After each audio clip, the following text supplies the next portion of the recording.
Namaskar friends, this is NJ, your host on this channel. So friends, in this video we will have our discussion on this upcoming lunar eclipse happening on August 27, 28 based on your geographical location, and it is happening in the Shatabhisha Nakshatra.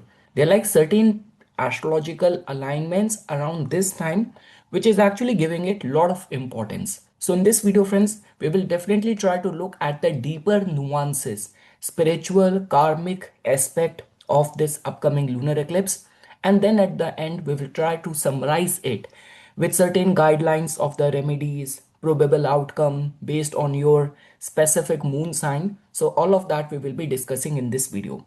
So friends, before we will start our discussion, we will first pray to the Hindu god of auspiciousness, good omens, and auspicious beginning, Lord Ganesha, who also presides over all the knowledge of mystic sciences known to humankind. So Om Vakratun Mahakaya Suryakoti Samprabha Nirvignam Kurumadeva Sarvakareshu Sarvada.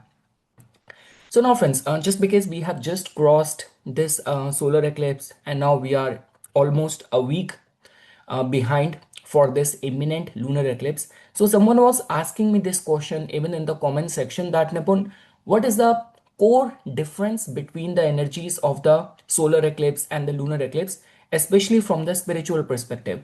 So look at it in this way, friends.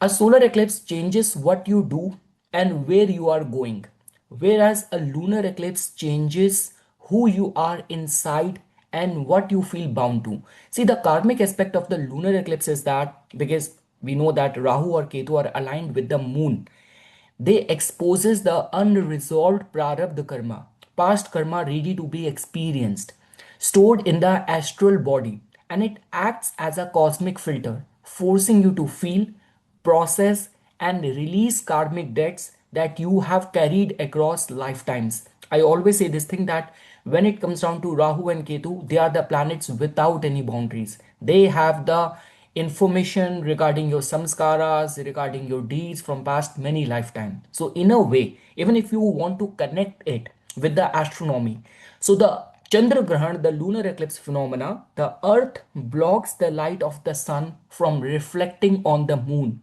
which symbolizes that the moon, which represents the manas, your mind, samskaras, emotion, intuition, cellular memory. So that means when the moon is eclipsed, the inner world and subconsciousness or subconscious psyche undergo a purge. Now again, it all comes down to what kind of dashas you're currently running, what is the natural state of your natal moon. Based on that, you will respond to that purge. So we will discuss all of that. And just because friends, even in my own case, my own birth moon nakshatra is Shatabhisha. So a lot of that which I will be explaining over here about this eclipse or certain traits of the Shatabhisha that comes from the personal experience as well. So now friends, let's proceed little bit with the slides what I have like arranged over here. So we will be discussing that this like a deep partial lunar eclipse marking the transformation portal of the August 2026. Now friends, over here I will be talking about the Sutak as well, the precautionary timelines. But for that to be valid, it has to be visible in your geographical region. So the full visibility of this upcoming lunar eclipse is going to be the parts of the world, I mean to say. So in South America, like excellent overhead visibility across Brazil, Argentina, Chile, Peru, or Colombia, for example. Even in the central and the eastern North America, there's going to be very clear visibility overhead across eastern central USA and eastern Canada. So I mean to say the place where I'm right now. So there's going to be very clear visibility over here. But when we talk about its visibility, like I mean to say the geographical region from where my maximum audience comes from, I mean to say from India or South Asia, China, Southeast Asia, Australia, New Zealand, it's not going to be visible over there. So that means Sutak or the precautionary timelines are not going to be applicable in this region. So friends, now starting our discussion. The very first thing is that it is happening in the Aquarius. See friends, you have to understand that for every zodiac sign, the eighth placement is never a harmonious placement for it.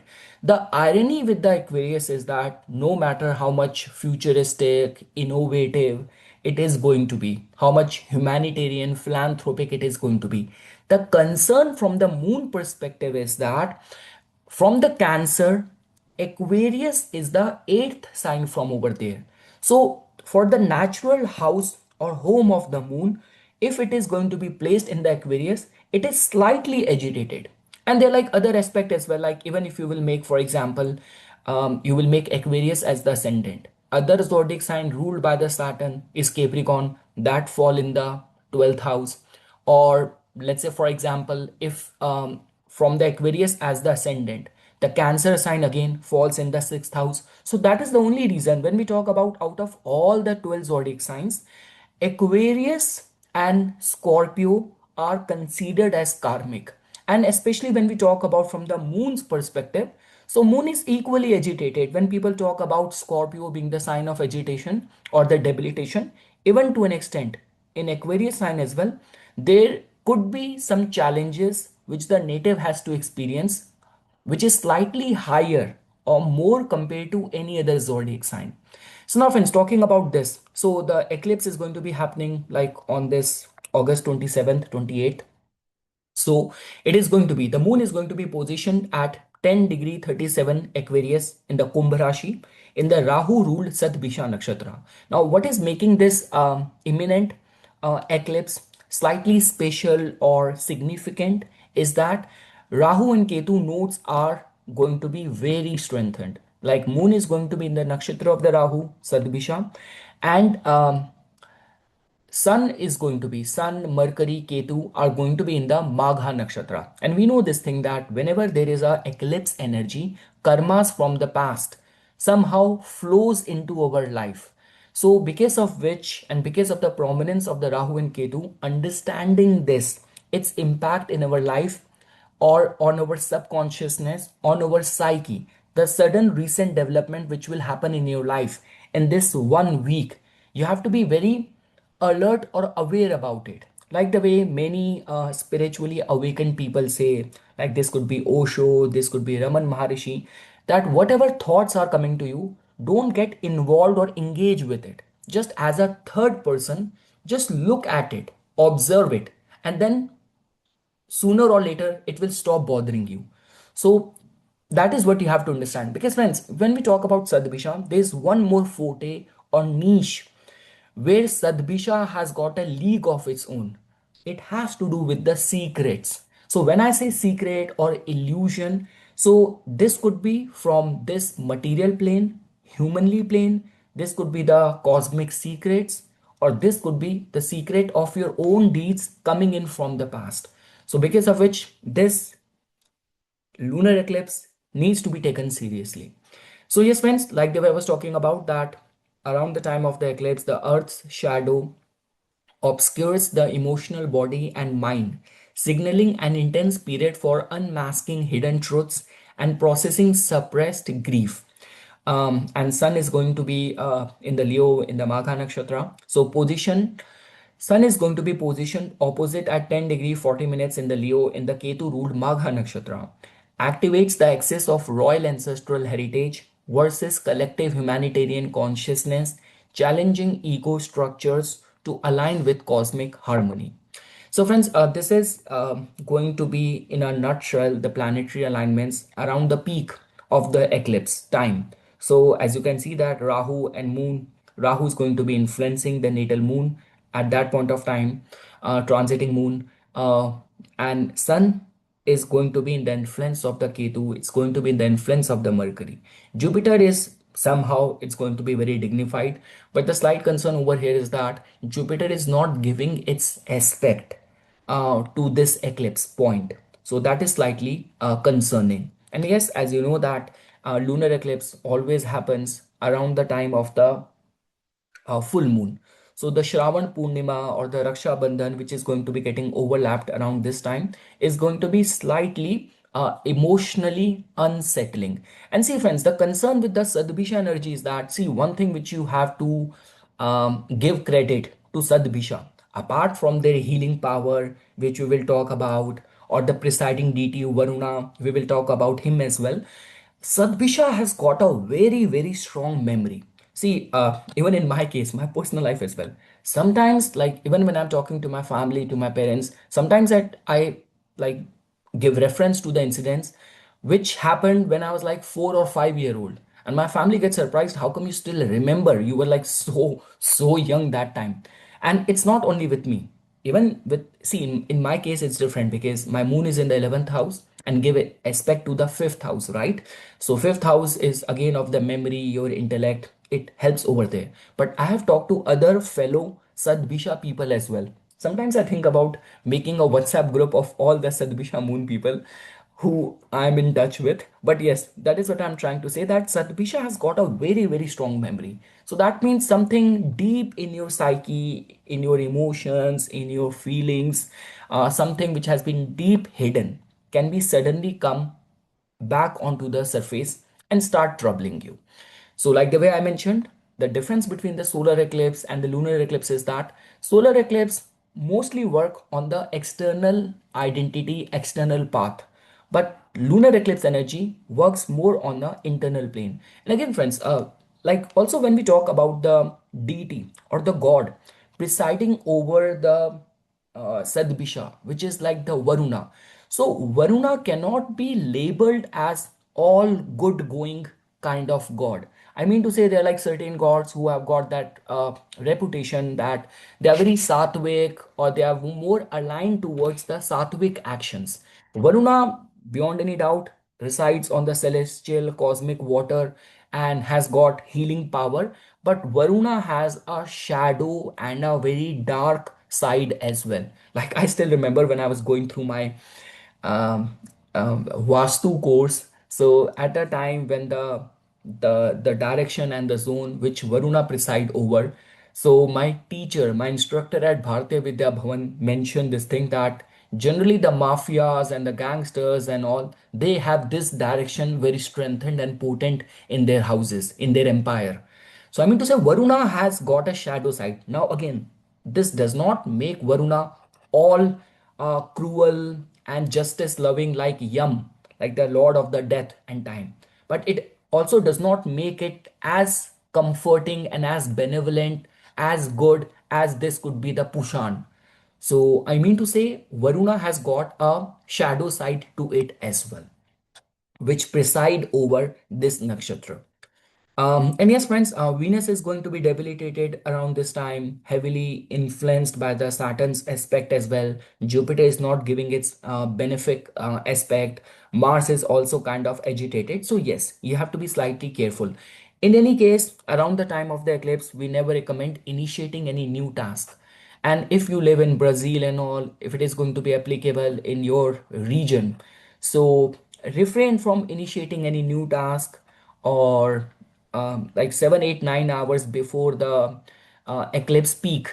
So doing meditation, japa, meditation becomes very important. And if you are feeling very restless, or there's a sudden purge of emotions, old, repressed kind of memories is bothering you, haunting you. So just not getting engaged with those, rather just observing them is going to be the key. And we generally say, like around the Sutak time, the pregnant women have to follow the precautions. Don't use the sharp edge tools. And if you already have cooked food in your fridge, put some holy like tulsi leaves on it. So again, that's all dependent on your faith and your geographical location. But yes, be mindful, be protective of your mind, of your thoughts, and what development is happening in your life around that time. Now, friends, just in short, we will talk about it. So, the symbolism of the Sadbisha is like it symbolizes. Oh my goodness, what in English is this? Like, I mean to say, yeah, it has a symbolism of the empty circle. Like Sadbisha represents a guarded, sacred enclosure, a cosmic realm for deep cellular and spiritual healing. The healing potential of Sadbisha. See, there is a difference between the way the energy of the Ketu or the Ashwini heals, or the way the energy of the Sadbisha or the Rahu heals. What I have seen in my research, that when there is an influence of the Magha, or this could be Mula, the Ketu energy. So the shamans, the the traditional paramparagat, we call it, healers and all, faith healers and all. I recently watched this movie. Oh my goodness, such a good movie, The Green Mile. So I mean to say those kind of healers, the character which was shown in that movie. So that has got more to do with the Ketu connected domain. But when we talk about the Rahu domain, so the futuristic, science, medicine, pharmacy, expertise in new futuristic technology, that comes into the picture. But yes, influence of Sadhbisha will give you mastery over healing. That goes without any saying. A genuine, legitimate healing knowledge, healing potential. The deity is the Lord Varuna. Varuna also carries that Pash, that noose through which it directs your actions, controls you, gives you power. So it has got that as a weapon. You can call it as a paraphernalia, which he carries with him. Um, so yes, he's the presiding deity of the celestial waters, divine law, secret wisdom, secrets, and the cosmic wheel. The primary power is the Bheshja Shakti. It possesses the profound capacity to heal, cleanse, and liberate the souls from the karmic afflictions. And that is where the contradiction comes. That is where the irony or the moral dilemma comes, because as much as Varuna wants to clarify things, um, it wants to play, it wants to create the boundaries. Rahu disrupt it. Rahu creates the smoke of illusion. And also, friends, the nodal axis energy. Moon is in Rahu star, opposite Sun in Ketu star. It creates an unprecedented pressure or release kind of valve for old emotional wounds. Now, friends, when we talk about the mystical powers of the Sadbisha, we know that the 100 healers concept attached to it. It unlocks the latent karmic remedies and deep psychological healing through solitary introspection and quiet reflection. Sacred solitude, the empty circle creates a protected sanctuary where internal baggage is safely acknowledged and purged. See, this is what it has been seen in the people who are strongly in the influence of the Sadbisha.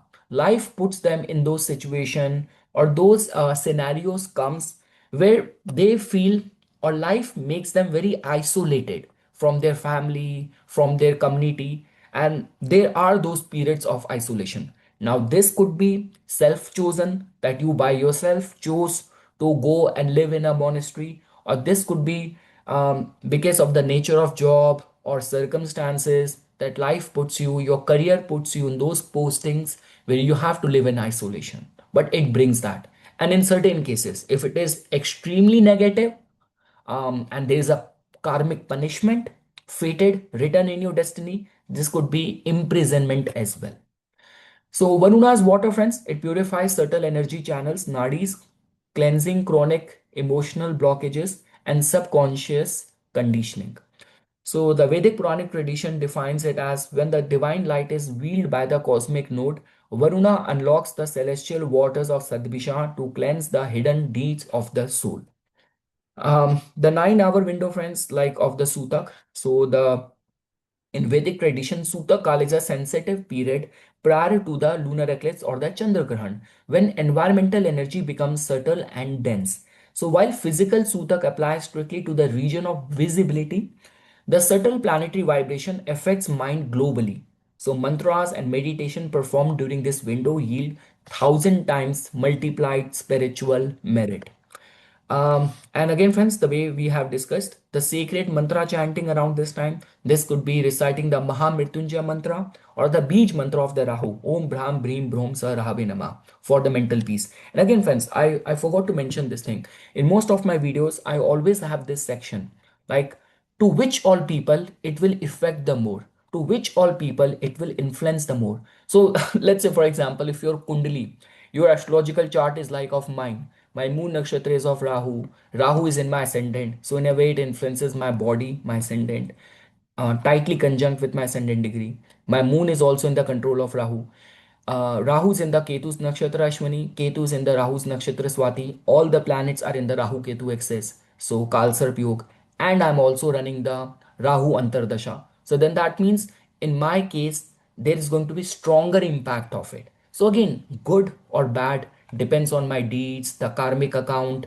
A lot is dependent on that. But in these kind of situation, if you also are getting like if the similar level of alignments are getting applicable in your case as well, like Rahu is a defining planet right now, you are in a Rahu antardasha, moon mahadasha Rahu antar, or Rahu mahadasha moon antar, in any capacity Rahu mahadasha Ketu antardasha, then you have to be slightly careful. So the recitation of the Mahamrityunjay mantra, beach mantra of the Rahu becomes very important. And again friends, understand this thing, the way I mentioned, if you are strongly governed by Rahu, so Rahu has a shadow side as well. Like people strongly in the influence of Rahu, uh, they are seen to have those issues with alcohol, issues with smoking, or obsession around things. This could be with sex, this could be with gambling. So, I mean to say, you have to understand that whenever energies are in at its apex, at its peak. So, how you and what you choose to do for the relaxation.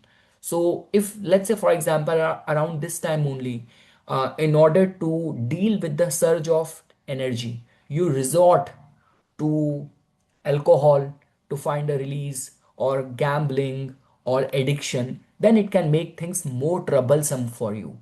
So you have to be very, very careful around this time. Protection of the essentials. This is getting applicable in those regions where the eclipse is going to be visible. Like place the kusha grass or the tulsi leaf inside the stored water and cooked food prior to the eclipse window. Post eclipse charity, which is very important, donating the black sesame seeds, mustard oil, blue cloth, or food to the needy immediately after the eclipse concludes. Purification and bathing, take a cleansing bath infused with rock salt or Ganga Jal right after the eclipse to refresh the subtle aura. Now, friends, when we talk about how it is going to be influencing all the zodiac signs, although you can see over here the table, like for the fire signs, the primary focus area is going to be identity, social network, ego. For the earth signs, career, budget, health routine. Air signs, radical renewal and wisdom. Water signs, subconscious and property security. I'm sure a lot of the people will still ask me, Nipun, shall I watch this from my ascendant or from the moon sign? My recommendation is that much better. The on a mental emotional plane, definitely your moon sign is going to be under the scrutiny. So give first preference, priority to the moon sign. And yes, any analysis, you have to give attention to both. So, but if it has to be given priority, then it has to be the moon sign. So, okay, friends, let's try to briefly look at it. Like, let's say, for example, if your moon sign or your ascendant even is Aries, it is going to be activating, influencing your 11th house. That in itself means that there is going to be shift in the network circles, sudden fluctuation in your gains, and you might be forced to re-evaluate your long-term goals. So I mean to say around this area, your network circle or your gains, your profits, um, your career goals. So don't experiment too much around this period, or don't take shortcuts. Don't act from a place of greed. Knowing that becomes very important. Now, friends, when we talk about the Taurus, so in your case, the 10th house is going to be getting activated. So the career illumination is possible.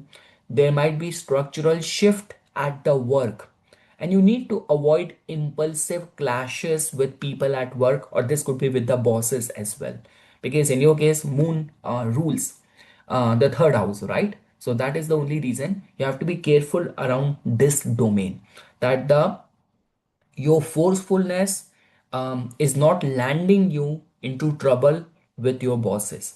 Now, friends, when we talk about the Gemini, so friends, in your case, it is going to be happening in your ninth house. So, re-evaluating your belief, sudden luck shift can happen. Double check your travel plans, and if you are a higher studies aspirant.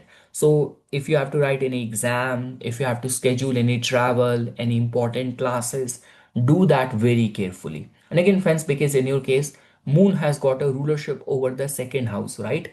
So you know this thing, second house, ninth house play a very significant role when it comes down to their connection with our ancestors.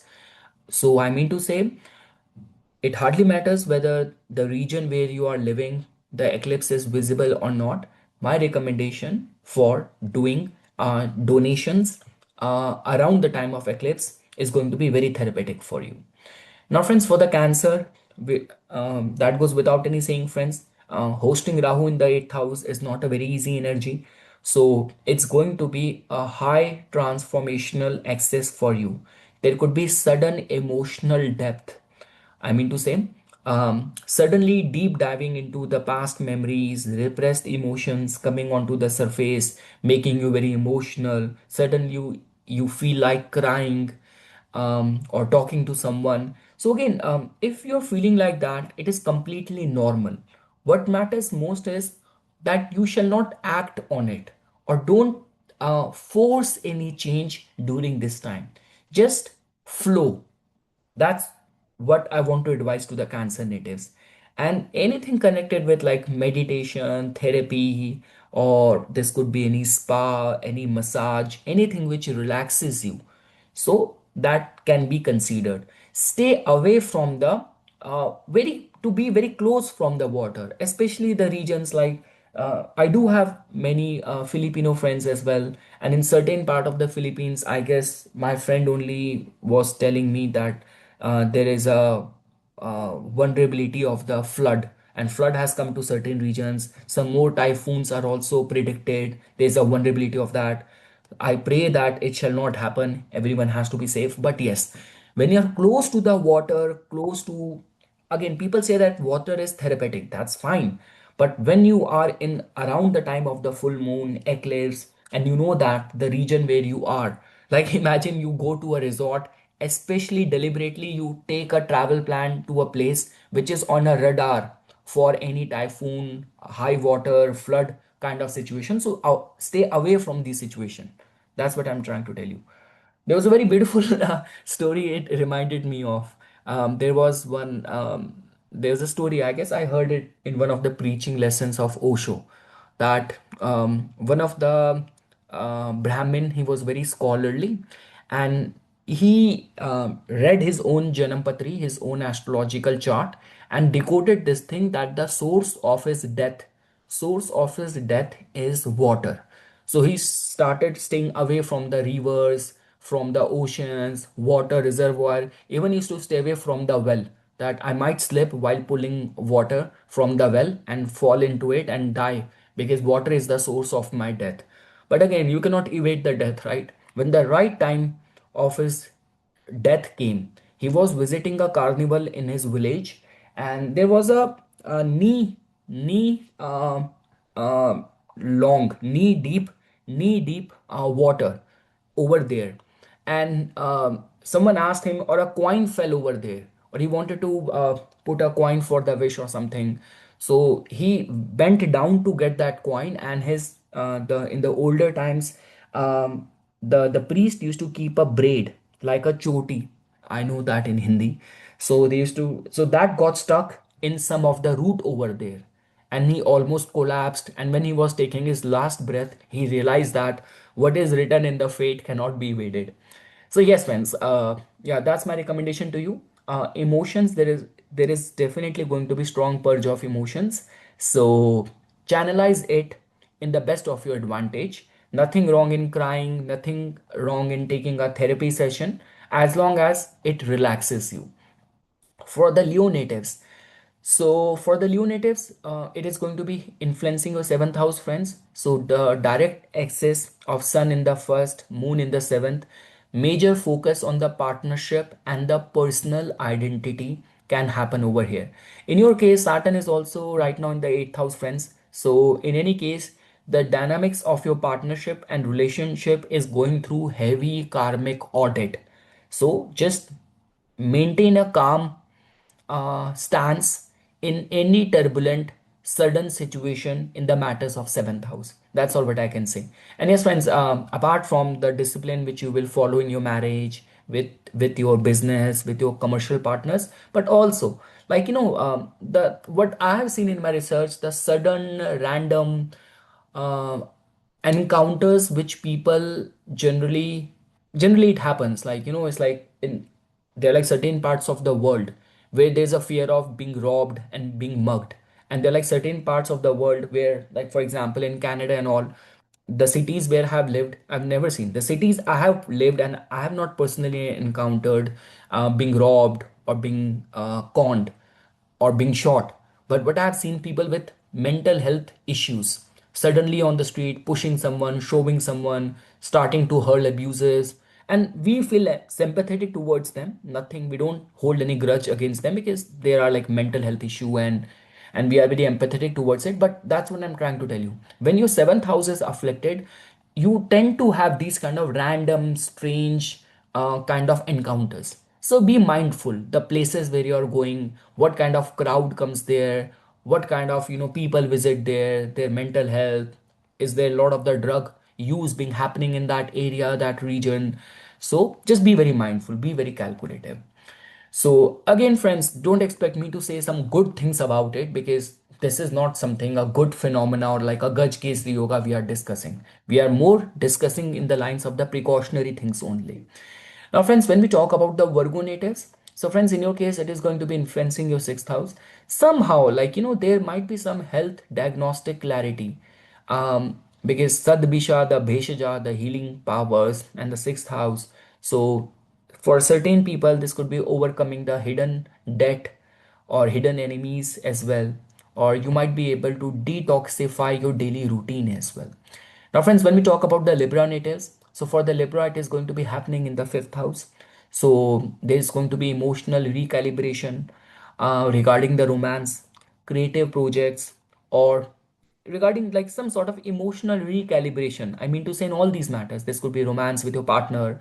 You might be holding up some grudge, and that will suddenly be cleansed, or some secrets from the past, or some new approach, new clarity regarding the your love partner. I mean to say, your girlfriend, boyfriend, or around the creative projects, some sudden insight, sudden inspiration, or even the way you deal with the children or any matter connected with children as well.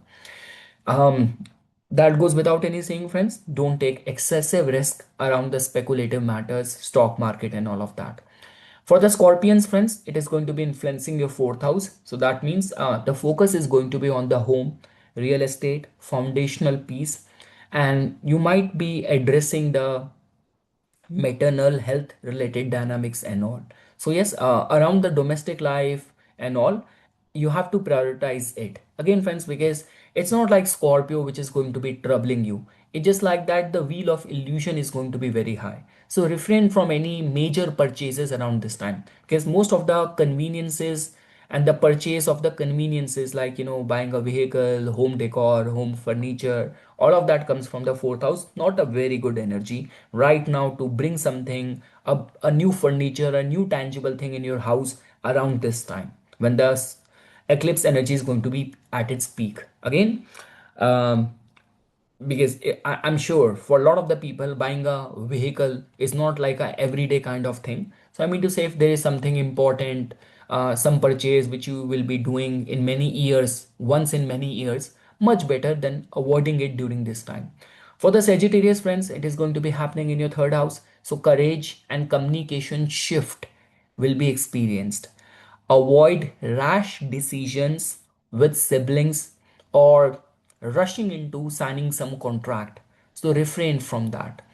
um, and yes, friends, because it's the third house for certain people, because in your case, for the Sagittarius people right now, what is happening in the Cancer sign, in your eighth house, the original house of the moon, Cancer, Jupiter is transiting over there. So for certain people, this could be some new channel opening, old blockage being removed. All of that is possible. Friends, for the Capricorn, it is going to be influencing your second house. So financial reassessment, like watch your diet, your speech, review your family asset, and the budget flow. And around all these areas, refrain from over indulgences in alcohol and all during this time, or opening up some family matters which are long forgotten and settled. So don't bring out the ghost from the past in the family matters, because it is only going to be troubling you. For the chanting, for the mantra, for the donation, it's going to be very good energy. Refrain from initiating some new financial work or financial deal around this time. For the Aquarians, friends, it is going to be influencing your first house. So the ground zero, I mean to say eclipse in your Rashi. So deep emotional reboot is possible. Self-care will be required. And for many people, this could be a time of shedding the old identities as well. Again, some sort of change in your psyche, in your, the plans and the path, or the emotional foundation from which you are operating, there might be shift over there. There is a possibility of it. But again, friends, around the time of the eclipse, the negative or the toxic energy is going to be at its peak. So I mean to say, if you're running a dasha, like the way I gave my example, Saturn Mahadasha, Rahu Antar, your chart is heavily, your moon is in your natal birth chart, it is there in the eighth house in the influence of Rahu. So generally, when we say, like, people who become a victim of magic, black magic, and all of that, or toxic, negative energy being targeted by the negative element of the society, that generally happens around this time. So, whomsoever deity you have your faith in, so recite the Suraksha Kwach, the Raksha Kwach. So, it is going to be much more better beneficial for you. And lastly, friends, when we talk about the Pisces, so friends, in your case, there's going to be the 12th house vibration, right? So heightened dreams, subconscious release, slight matters of isolation, feeling isolated, and ideal for spiritual retreat or detox for the Pisces natives. So yes, friends, this is something which I wanted to say. And the eclipse timeline sequence, also knowing that becomes important. The pre-eclipse phase, like there is going to be, like, I'm sure a day or a couple of days before, there will be a heightened emotional sensitivity. Like, shadow work begins as moon enters the Sadbisha influence. The peak happens when the maximum eclipse, based on your geographical location and the timelines, when moon will reach like the 10 degree 37 minutes of Aquarius, peak window for the intense mantra sadhana and the japa. Post eclipse ritual, friends, like purification bath, environmental cleansing, and performing the dan charity, which we discussed before. And the integration window, friends, next 14 days, unfolding of spiritual revelations, financial shift, and healing is going to be possible. So yes, friends, personal and the collective healing. The August 28th lunar eclipse invites us to step beyond artificial isolation and embrace the sacred empty circle. By surrendering old grievances, addressing financial leaks, and honoring authentic spiritual bonds, we allow Varuna's cosmic water to wash away karmic burdens. So, yes, friends, may the celestial water of Sadbisha brings peace, clarity, and renewal in all of our lives. Om Shanti, Shanti, Shanti. Thanks a lot for watching this.